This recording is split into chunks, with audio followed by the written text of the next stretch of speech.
నక్షత్రమైనటువంటి స్వాతి నక్షత్రం రోజు గిరి ప్రదక్షిణ చేయడం చాలా మంచిదని చెప్పి ఆ మొత్తం యాదగిరిగుట్ట కొండ అంతా కూడా పవిత్రమైనది కాబట్టి ఆ కొండ చుట్టూ ప్రదక్షిణం అంటే స్వామివారి చుట్టూ చేసినటువంటి ప్రదక్షిణగానే భావించి మరి గిరి ప్రదక్షిణ చేయాలనేటటువంటి తలంపుతోని యాదాద్రి టెంపుల్ నుంచి ఏదైతే చేపట్టినరో యాదాద్రి అయ్యవార్లు అందరూ కూడా నిర్ణయించి చేపట్టినరో ఆ పుణ్య ప్రదక్షిణలో పాల్గొనడం నా అదృష్టంగా నేను భావిస్తూ ఉన్నాను. 50 మంది తెలంగాణ ప్రజలందరూ కూడా మరి మన తెలంగాణలో వెలిసినటువంటి మన లక్ష్మీనరసింహుడి యొక్క గిరి ప్రదక్షిణ చేసుకొని మెట్ల దారి ద్వారా వెళ్ళి మరి స్వామివారిని దర్శనం చేసుకోవాలని చెప్పి మీ ఆడబిడ్డగా మీ అందరిని కూడా కోరుతా ఉన్నాను. ఆయన మన కొంగు బంగారం లాంటోడు, కోరుకున్న కోరికలన్నీ కూడా తీర్చేటటువంటి చల్లని దేవుడు. మరి అటువంటి దేవుడు కేసీఆర్ గారికి సంకల్పం కల్పించి వారికి శక్తినిచ్చి బలాన్నిచ్చి వారి చేత 1200 కోట్లతోని అంగరంగ వైభవంగా తన కోసం ఆలయాన్ని ఆ భగవంతుడు నిర్మింపజేసుకున్నాడు. మరి ఆ యొక్క ఘనత కేసీఆర్ గారి హయాంలో జరగడం, వారి కింద మేమందరం కూడా ఉండి పనిచేయడం నిజంగా బీఆర్ఎస్ పార్టీ కార్యకర్తలకు నాయకులకు అందరికీ కూడా మా అదృష్టంగా నేను భావిస్తూ ఉన్నాను. మరి యాదాద్రిలో గుట్ట కింద కూడా చాలా పనులు పెండింగ్ ఉన్నాయి. ఆ పనులన్నీ కూడా ఇప్పుడున్నటువంటి ప్రభుత్వం యథాతథంగా కొనసాగించాలని, యాదాద్రి యొక్క వైభవాన్ని కాపాడడానికి అన్ని రకాలుగా ప్రయత్నం చేయాలని చెప్పి కూడా ఈ సందర్భంగా మేము డిమాండ్ చేస్తూ ఉన్నాం. అదేవిధంగా ఉమ్మడి నల్గొండ జిల్లా అంటే ఉద్యమాల కిల్లాగా పేరున్నటువంటి జిల్లా. తెలంగాణ ఉద్యమంలోనైతేనేమిటి, అంతకుముందు సాయుధ రైతాంగ పోరాటంలోనైతేనేంటి అద్భుతంగా తెలంగాణ ప్రజల యొక్క స్ఫూర్తిని యావత్ ప్రపంచానికి పరిచయం చేసినటువంటి జిల్లా ఉమ్మడి నల్గొండ జిల్లా. మరి ఆ ఉమ్మడి నల్గొండ జిల్లా అభివృద్ధి అనేటటువంటిది తెలంగాణ ఉద్యమం అప్పటి నుంచి కూడా మనందరికీ ఉన్నటువంటి కళ.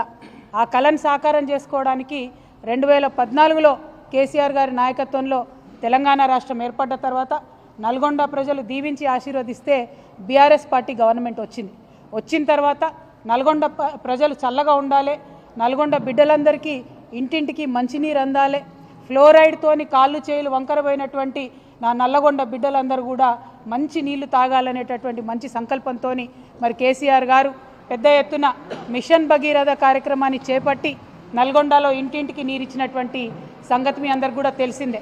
అయితే ఈరోజు మనం గమనించుకోవాల్సింది ఏంటంటే, చాలా గర్వపడాల్సిన విషయం ఏంటంటే, పార్లమెంటు సాక్షిగా నల్గొండలో 0 ఫ్లోరోసిస్కి తీసుకొచ్చినటువంటి ఘనత బీఆర్ఎస్ది అని చెప్పి పార్లమెంట్ సాక్షిగా చెప్పడం జరిగింది.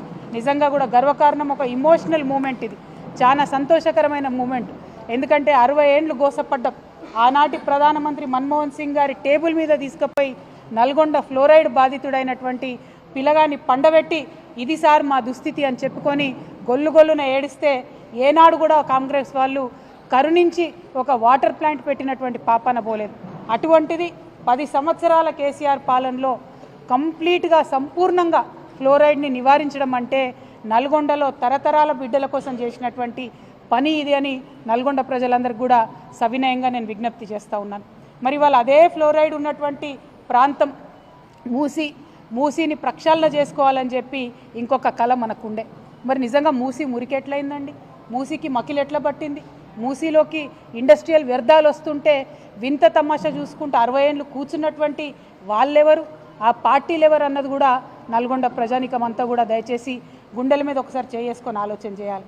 తెలంగాణ లేదప్పుడు, ఉమ్మడి ఆంధ్రప్రదేశ్ ఉన్నప్పుడు మనదేం నడవలే, మనదేం సాగలే, సెక్రటేరియట్లో మన వాళ్ళు ఎవరు లేరు. మూసీని ఎట్లా ప్రక్షాళన చేసుకోవాలంటే దాని మీద అధికారం మనకు లేకుండే. ఉద్యమం కోసం పిడికిలెత్తి పోరాటం చేసినన్ని రోజులు కూడా మనం అనుకున్నాం, ఏంది మూసీని మంచిగా చేసుకుంటాం, మూసీని గోదావరిని అనుసంధానం చేసుకుంటాం, మూసీలో గోదావరి నీళ్లు పంపు చేసి కంప్లీట్గా మూసీ పరివాహక ప్రాంతం అంతా కూడా బంగారు పంటలు పండేలాగా చేసుకుంటాం అనుకున్నాం. ఫ్లోరైడ్తోని భూమి కూడా మొత్తం సారం కోల్పోయింది. భూమిలో పండేటటువంటి పంటలు కూడా విషతుల్యమైనాయంటే కేసీఆర్ గారు కన్న కళ, ఎంతోమంది తెలంగాణ వీరులు కన్న కళ ఏంటంటే మూసీ నదిని ప్రక్షాళన చేసుకుంటామని అనుకున్నాం. మనం దానికోసం ప్రాజెక్టులు పెట్టుకున్నాం, దానికోసం ఒక 31 STPలు కట్టినాం. అంటే వచ్చే నీళ్లను శుద్ధి చేసేటటువంటి 31 కేంద్రాలను కేసీఆర్ గారి హయాంలోనే ట్రీట్మెంట్ ప్లాంట్ను నిర్మాణం చేయడం జరిగింది. ఆ తర్వాత మూసీని గోదావరిని కలపాలి. మూసీని గోదావరిని కలపడానికి మనకు కొండపోచమ్మ నుంచి అయితే దగ్గర అవుతుంది. దానికోసం ఒక 1600-1700 కోట్ల రూపాయలు అయితే సరిపోతుందని చెప్పి మనం ప్రాజెక్టులు పెట్టుకోవడం జరిగింది. అంటే మూసీలో 2 ఉన్నాయి అంశాలు, ఒకటి మూసీ ప్రక్షాళన, ఇంకొకటి మూసీ పునరుజ్జీవనం. ఈ 2 కూడా కేసీఆర్ గారి హయాంలో అత్యంత తక్కువ ఖర్చుతోని శాశ్వతంగా పరిష్కారం అయ్యేటటువంటి విధంగా మనం ఆల్రెడీ ప్రణాళికలు చేసి పెట్టినాం. అందులో 31 ఎస్టీపీలు కూడా ఇలా పనిచేస్తున్న విషయం ఇప్పుడున్నటువంటి కాంగ్రెస్ పెద్దలకు కూడా తెలుసు. వాళ్ళ అధికారంలోకి వచ్చినాక ఏం చేసిండ్రు? కేసీఆర్ గారు పెట్టిన ఆ 3 ఎస్టీపీలనే ఇప్పుడు మళ్ళీ వాళ్ళు ప్రారంభించి కొత్తగా ఏదో సాధించినట్టు జబ్బలు జరుచుకుంటున్నటువంటి పరిస్థితి మనకు కనబడతా ఉన్నది. ఇవాళ నల్గొండ జిల్లా ప్రజలకు, ఉమ్మడి నల్గొండ జిల్లా ప్రజలకు, అట్లానే తెలంగాణ ప్రజలకు నేను చెప్పేది ఏంటంటే, మూసీ ప్రక్షాళన కావచ్చు, మూసీ పునరుజ్జీవనం కావచ్చు, రెండు కూడా కేసీఆర్ గారి మదిలోని ఆలోచనలే. దానికి ప్రణాళికలు కూడా సిద్ధమైనాయి. కానీ ఇవాళ కాంగ్రెస్ ఏంటిది, మూసీ అంటే దాన్ని ఒక ఏటీఎం లాగా తయారు చేసుకోవాలి. మూసీ గోదావరికి 1700 కోట్లతోని కొండపోచమ్మ సాగర్ నుంచి దగ్గర దారి లింకేజ్ ఉండంగా 7500 కోట్లు పెట్టి కాంట్రాక్టర్ల కోసం మల్లన్న సాగర్ నుంచి తీసుకొచ్చేటటువంటి సరికొత్త ప్రణాళికను ఇప్పుడు తెర మీదకి తీసుకొస్తూ ఉన్నారు. మరి 7500 కోట్ల ప్రజాధనం దుర్వినియోగం చేయడానికైనా ఈ నల్గొండ జిల్లా బిడ్డ ఉత్తమ్ కుమార్ రెడ్డి గారు ఇరిగేషన్ మంత్రిగా ఉన్నారని చెప్పి నేను ఇవాళ ప్రశ్న వేస్తూ ఉన్నా. దీనికి ఉత్తమ్ కుమార్ రెడ్డి గారు సమాధానం చెప్పాలి. అంతకుముందున్న ప్రాజెక్టుల ప్రాబ్లం ఏంది? 1700 కోట్లతోని కొండపోచమ్మ సాగరు మూసి అనుసంధానం చేసేటటువంటి ఆస్కారం ఉన్నప్పుడు కొత్త ప్రాజెక్టు 7500 కోట్లతోని ప్రజాధనం దుర్వినియోగం చేయాల్సిన అవసరం ఏముందని మేము ప్రశ్నిస్తూ ఉన్నాం. అదేవిధంగా మరి మూసీ ప్రక్షాళన అంటే ఏంటిది? మూసీలో ఉన్న మురికి నీళ్ళు ప్రక్షాళన చేయాలి. కానీ కాంగ్రెస్ పార్టీ వారి దృష్టిలో మూసీ పరివాహక ప్రాంతంలో ఉన్న పేద ప్రజల ఇండ్లను ప్రక్షాళన చేసే కార్యక్రమం వాళ్ళు మొదలుపెట్టింది. ఆ పేద ప్రజల ఇంటి మీద పడి బుల్డోజర్లతో కొడుతున్నటువంటి పరిస్థితి. మరి ఆనాడే మేము ఆలోచన చేసినాం, మూసీ రివర్ డెవలప్మెంట్ కోసం ఒక బోర్డు పెట్టినాం. దానికి సుధీర్ రెడ్డి గారు చైర్మన్గా కూడా ఉన్నారు. నాకు తెలిసి 20,000 కోట్ల లోపలనే దానికోసం ప్రణాళికలు కూడా సిద్ధం చేసి మొత్తం కూడా ప్రక్షాళన చేయాలనుకున్నాం. కానీ ఇవాళ ముఖ్యమంత్రి గారు ఏమంటారు? ఒకసారి 50,000 కోట్లు అంటాడు, ఒకసారి 1,00,000 కోట్లు అంటాడు, ఒకసారి 1,50,000 కోట్లు అంటాడు. మరి ఎందుకోసం అన్ని కోట్లు? అందులో రియల్ ఎస్టేట్ ప్రాజెక్ట్ ఏందో, దానికి వరల్డ్ బ్యాంక్ నుంచి రుణాలు ఎందుకో ఇవాళ ఒక్కసారి నల్గొండ జిల్లా ప్రజలు దయచేసి ఆలోచన చేయాలి. మూసీ పేరుతోని మన రాష్ట్రాన్ని మళ్ళా ఏటీఎంగా మార్చి మూసీలో వచ్చినటువంటి మనీని ఢిల్లీకి పంపే ఆలోచన తప్పితే ఇంకోటి ముఖ్యమంత్రి గారికి లేదు. దీన్ని నల్గొండ జిల్లా ప్రజలు దయచేసి అర్థం చేసుకోవాలని కోరుతూ ఉన్నాను. మూసీ పేరుతో ఇక్కడ వచ్చి ప్రారంభోత్సవం చేస్తామని చెప్పి అడ్డగోలు మాటలు ముఖ్యమంత్రి గారు మాట్లాడారు. వారు మాట్లాడిన మాటలు నల్గొండ జిల్లా ప్రజలందరూ కూడా విన్నారు. మరి వారి భాషలోనే వారికి ఖచ్చితంగా ఇవాళ మాటల పరంగా బీఆర్ఎస్ పార్టీ జవాబు చెప్తుంది. చెప్పకుండా ఏం ఊరుకోం. మీలాగా 2-3 రౌడీ ముక్కలు నేసుకొని ఆఫీసుల మీద దాడి చేసేటటువంటి దరిద్రపు సంస్కృతి మాది కాదు. మాది మాటలతోని, విఘ్నతతోని, సిన్సియారిటీతోని, ప్రజల దగ్గర పనిచేసే కమిట్మెంట్తోని ప్రజల మనసులు గెలుచుకునేటటువంటి పాలసీ ఫిలాసఫీ బీఆర్ఎస్ పార్టీది. మీరేదో దాడి చేస్తాం, ఆఫీసుల మీదకి వస్తాం, ఇండ్ల మీదకి వస్తామంటే భయపడేటోళ్ళు ఎవరు లేదు. మాది 60 లక్షల సైన్యం ఉన్నటువంటి బీఆర్ఎస్ పార్టీ కుటుంబం మాది. మా 60 లక్షల మంది తలుసుకుంటే మీరు ఒక్క అడుగు కూడా తెలంగాణలో కదిలేటటువంటి పరిస్థితి ఉండదు. ఖబర్దార్ కాంగ్రెస్ నాయకులారా, మళ్ళొక్కసారి ఎక్కడ బీఆర్ఎస్ పార్టీ ఆఫీస్ వైపు కన్నెత్తి చూసినా కూడా బీఆర్ఎస్ పార్టీ సైనికులు ఎవరు కూడా ఊరుకోరని చెప్పి ఈ సందర్భంగా మీకు తెలియజేస్తూ ఉన్నాను. మరి మన నల్గొండ జిల్లా ప్రజలందరికీ తెలిసిందే, ఆనాడు ఉద్యమంలో అంతకన్నా ముందు కూడా మనం అనుకున్నాం, నల్గొండ కేంద్రంగా పాలన జరిగితే మరి దూర ప్రాంతాల నుంచి నల్గొండకి కలెక్టర్ దగ్గరికి వస్తే 2-3 రోజులు నల్గొండ పట్టణంలో ఉండి పని చేసుకొని పోవాల్సినటువంటి పరిస్థితి ఉండే. కానీ దాన్ని నిర్మూలించాలని, ప్రజల వద్దకే పాలన వెళ్ళాలని చెప్పి నల్గొండ నుంచి మళ్ళీ కొత్తగా జిల్లాలను ఏర్పాటు చేసుకున్నాం. జిల్లాల ఏర్పాటుతో ఊరుకోలేదు. ఏర్పాటు చేసిన జిల్లాలలో 3 ప్రభుత్వ మెడికల్ కళాశాలలు మనం తీసుకొచ్చినాం. ఇవాళ ఇక్కడ కోమటిరెడ్డి గారు ఉన్నారు మంత్రిగా, ఉత్తమ్ కుమార్ రెడ్డి గారు ఉన్నారు. వారిద్దరు నేను ప్రశ్నిస్తూ ఉన్నా, 60 ఏండ్ల మీ పాలనలో కనీసం ఒక్కటంటే ఒక మెడికల్ కాలేజు మీరు తీసుకురాగలిగినరా? నల్గొండ జిల్లా ప్రజల దగ్గరికి పరిపాలన తీసుకురావాలనేటటువంటి సోయి మీకున్నదా? ఆనాడు కేసీఆర్ గారు కలెక్టరేట్ ఓపెనింగ్కి పిలిస్తే కోమటిరెడ్డి గారు కూడా వచ్చి కేసీఆర్ గారి పక్కన కూర్చొని మరి ఇంత అద్భుతమైన కలెక్టరేట్ కట్టిండ్రు. ఇటువంటి కలెక్టరేట్లు వేరే రాష్ట్రాలలో సెక్రటేరియట్ల కన్నా పెద్దగా ఉన్నాయని చెప్పి పొగిడినటువంటి వ్యక్తి కోమటిరెడ్డి వెంకటరెడ్డి గారు. మరి ఇవాళ వారు ఏం మాట్లాడుతున్నారో దయచేసి నల్గొండ జిల్లా ప్రజలు, తెలంగాణ ప్రజలు గమనించాలి. ఓడ దాటే వరకు ఒక రకంగా, ఏదో ఒడ్డు దాటినాక ఇంకొక రకంగా అన్నట్టు కాంగ్రెస్ పార్టీ వాళ్ళు మాట్లాడుతూ ఉన్నారు. దీన్ని, ఈ వైఖరిని ప్రజలు అర్థం చేసుకోవాలని చెప్పి నేను కోరుతూ ఉన్నాను.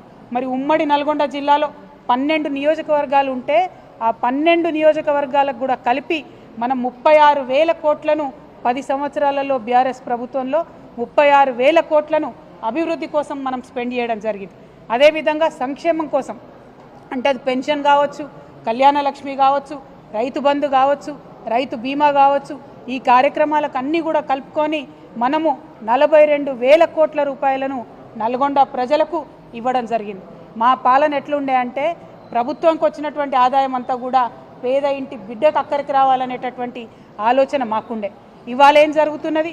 నిన్న 21వ తారీఖు నుంచి 24వ తారీఖు వరకు గ్రామాన సభలు పెడతా ఉన్నారు, గ్రామ సభలు పెడతా ఉన్నారు. ఎందుకోసం గ్రామ సభలు? రేషన్ కార్డులు, రైతు భరోసాలు, అట్లానే ఇందిరమ్మ ఇండ్లు, ఈ పథకాలన్నీ కూలీలకు ఇస్తామన్న డబ్బులు ఇవన్నీ కూడా ఇస్తామని చెప్పి గ్రామ సభలు పెడతా ఉన్నారు.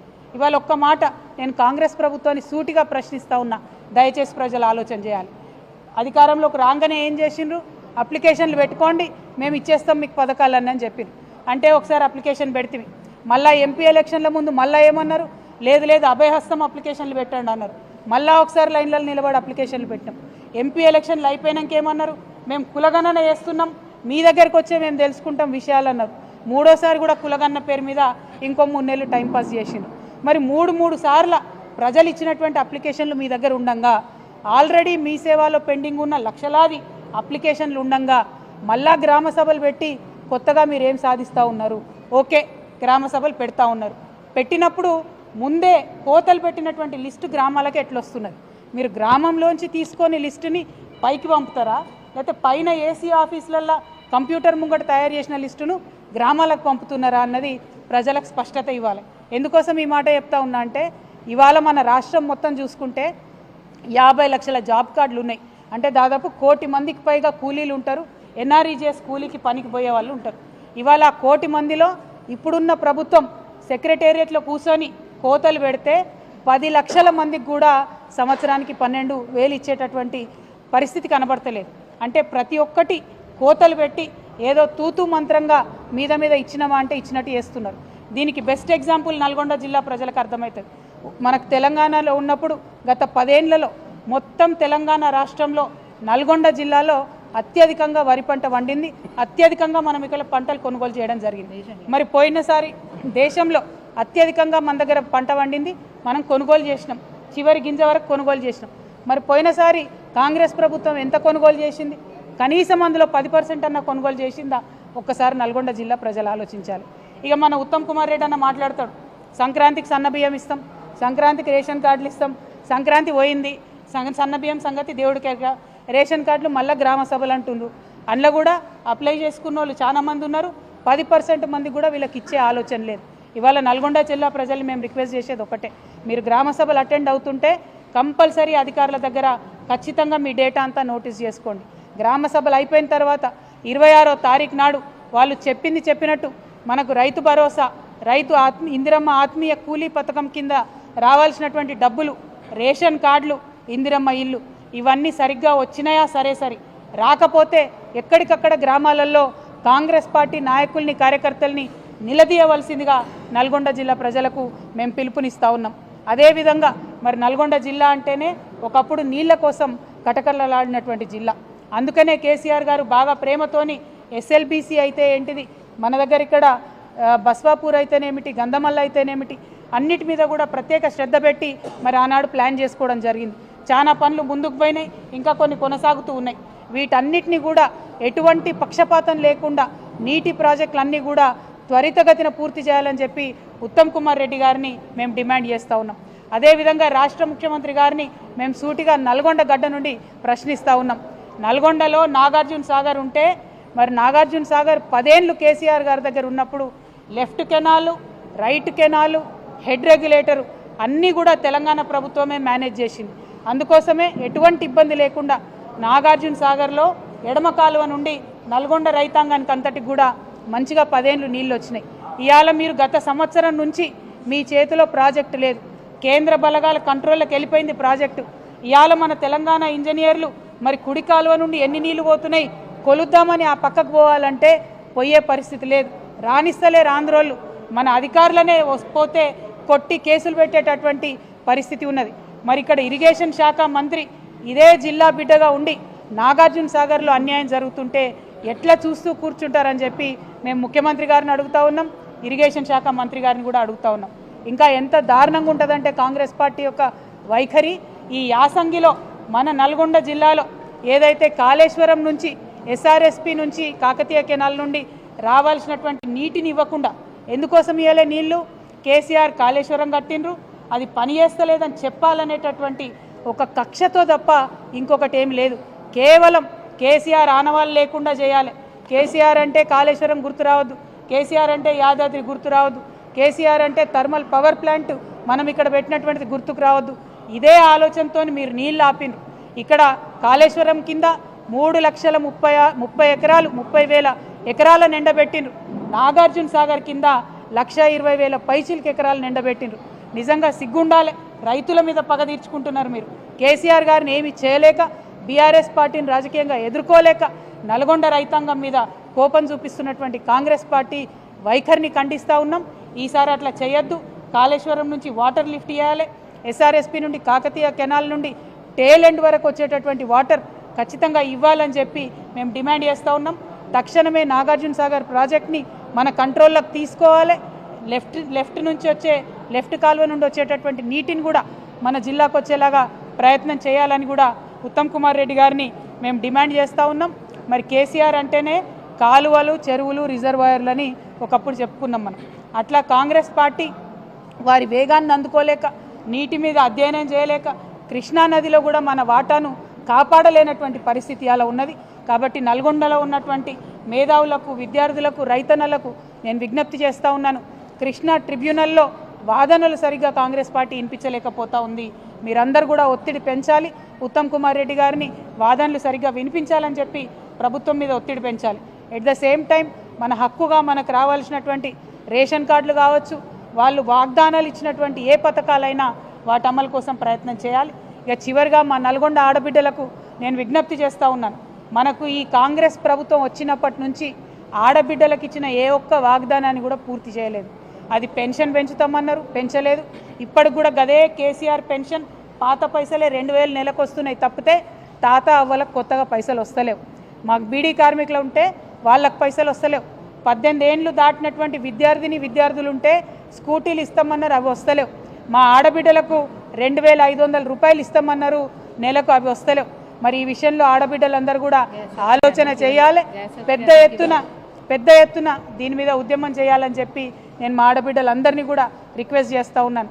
మరి పథకాలు వాళ్ళు ఇచ్చినామని చెప్పేటటువంటివి కూడా అక్క చెప్తున్నట్టుగా గ్యాస్ పథకం కావచ్చు, విద్యుత్కి సంబంధించినటువంటి సబ్సిడీ కావచ్చు, ఏవైనా కూడా అరకొరగానే అందుతున్నాయి తప్పితే కడుపు నిండా అందుతలేవు.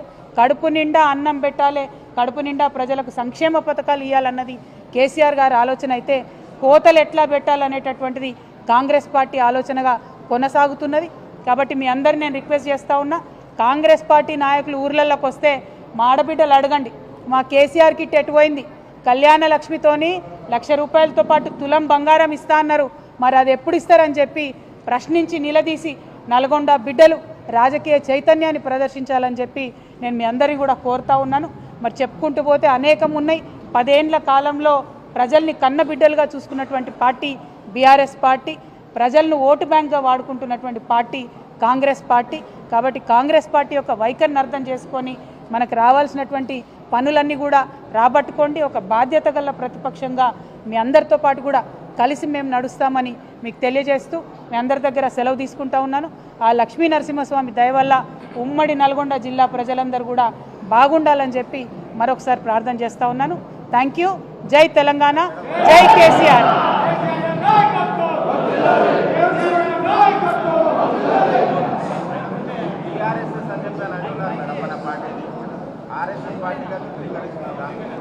देखिए, आज दुनिया भर में मशहूर है, कांग्रेस और बीजेपी दोनों भी एक है. एक पार्टी फेक है तो दूसरा पार्टी डीप फेक है. सब जानते हैं. तेलंगाना में कांग्रेस बीजेपी एक है. हम ఈ మినిస్ట్రీలో 18 మంది ఉండేటటువంటి మినిస్టర్లలో ఇక్కడ మైనారిటీ మినిస్టర్ లేరు. అదేవిధంగా ఒక్క లంబాడా కూడా లేనటువంటి ఏకైక తొలి క్యాబినెట్ ఇది. లంబాడా బిడ్డలు ఎప్పుడైనా కూడా మంత్రి పదవులలో ఉన్నారు. మరి ఆ లంబాడా బిడ్డకు అవకాశం ఇవ్వలేదు, మైనారిటీకి మినిస్ట్రీలో అవకాశం ఇవ్వలేదు. కాబట్టే మేము చెప్తా ఉన్నాం, అందరినీ కలుపుకొని వీళ్ళు పోతలేరు. తక్షణమే మైనారిటీస్ని మంత్రివర్గంలోకి తీసుకోవాలి. లంబాడ బిడ్డలకు కూడా అవకాశం కల్పించాలని డిమాండ్ చేస్తా ఉన్నాం. हम पूछे भाई, जब असेंबली में पूछे हम ना जरगा जब असेंबली में पूछे हम इमाम मौजनों के तनख्वाह के बारे में इमीडिएटली रिलीज़ करें जो 4 महीने का पेंडिंग था, लेकिन जो बढ़ा के इमाम और मौजनों को तनख्वाह देने का मुद्दा है उन्होंने आज तक उठाया नहीं, तो वापस बीआरएस पार्टी के तरफ से हम असेंबली में भी ये मुद्दा उठाएंगे और आपके लिए हम आपके साथ लड़के हासिल कर लेंगे. Thank you. जय तेलंगाना.